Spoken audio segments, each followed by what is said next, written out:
എഴുതി വന്നിട്ടുണ്ട്. അതിൽ എഴുതിയിട്ടുള്ള എന്താണ് മോസിലോസ്കോപ്പ് എന്നാണ്. അത് 2-ാം തീയതി എന്നാണ്.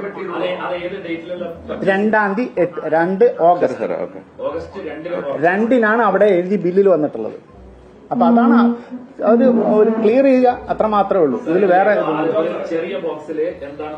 കണ്ടില്ലേ, ഇവന്മാരുടെ ഉടായിപ്പ് അങ്ങോട്ടും ഇങ്ങോട്ടുമുള്ള കാര്യങ്ങളെല്ലാം നമ്മൾ കണ്ടതാണ്. വെറുതെ ആവശ്യമില്ലാത്ത കാര്യങ്ങൾ പറഞ്ഞുകൊണ്ട് ഈ പറയുന്ന ജോർജ് കുട്ടി ധ്യാനത്തിന് പോയി എന്ന് പറയുന്ന രീതിയിലുള്ള പ്രസ്താവനകളാണ്. ഇത് കേൾക്കുമ്പോഴേ അറിയാം അദ്ദേഹത്തിന്റെ നട്ടൽ അദ്ദേഹം ആർക്കോ വേണ്ടി പണയം വെച്ചു. ആർക്ക് വേണ്ടിയിട്ടാണ്?